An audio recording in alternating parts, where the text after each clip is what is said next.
Igama lami ndu-Oluhle Khanyiso Kanje Mjobo, ndizalelwe eligangeni kwilali yaseMamfrey. Iprogram yaseLowe Agri ndiyiqale ngo-1 August 2024.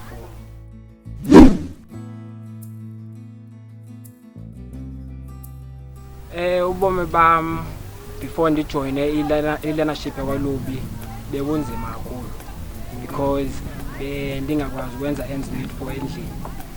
So ndiye ndafunda phaa kwaLubi ndiyenza kanjani ukuze nami manje ndisecaleni phaa ekhaya ndizenzele some extra cash from the knowledge endiyinquirisha phaa kwaLubi.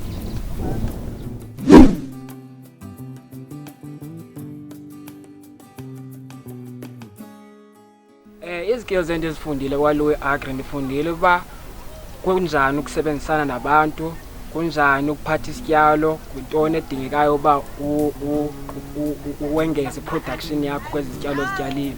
Ndifundile nokuba zikhona izityalo nesizini yakho, khona izityalo ezinesizini zangowinter, khona izityalo ezinesizini zangesama. So kufuneka uzazi izityalo zakho njengomlimi, wazi namayeza okwasebenzisa for izityalo zakho uba akalo kangakanani.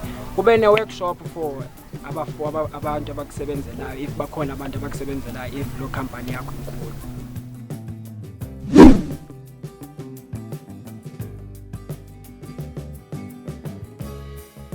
Ndake ndazibona ndingumntu othanda i-agriculture, no. Bendingengumntu oyilandela i-agriculture. Kahle kahle mna ndakhuliswa ndilungisa into ezifana neemeshini, iimoto, kahle kahle bendisebenza i-panel beater. So ndiye nda-introducwa ngumnganam kule learnership yalapho kwaLowe, wathi mandizofunda mhlawumbe kunento endiyifumanayo ezi-skills through i-agriculture. Ndathi nam since ine-stipend mandize ndizofumana nalo knowledge endoyifumana nesi stipend esikhona ukuze sikwazi ukuncedisana nam phakathi endlini. But iye yandinceda loo nto leyo kakhulu because today ndiyayibonga lo advice endayifumana kutshomi wam, because today I have knowledge endicinga ukuba yonele for ibhizinesi endiyiqala ecaleni if unokwenzeka uba ndiyafuma kwaLowe.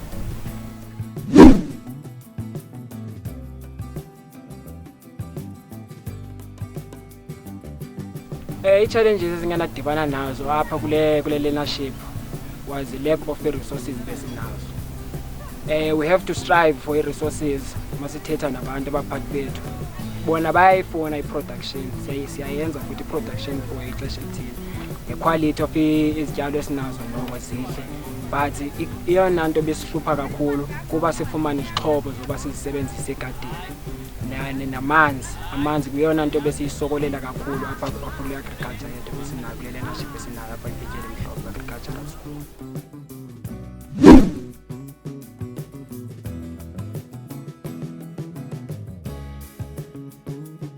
I-toolkit le ndiyifumane apha kwaLowe ndisebenzise ngendlela endiqondayo uba indincedile, because bendinokwazi uba ndimboleke mhlawumbe umntu ndimrentisele ngosuku lo wheelbarrow noma i-fork spade ndifumane loo mali.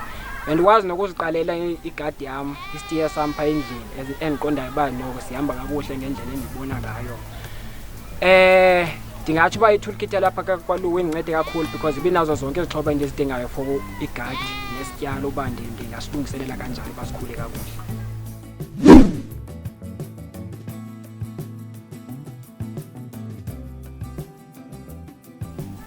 Iingcinga zam mandiphuma apha kwaLowe kule program yakwaLowe bendicinga uba ndihambe ndiyokhangela umsebenzi because of i-situation endisuka kuyo endlini.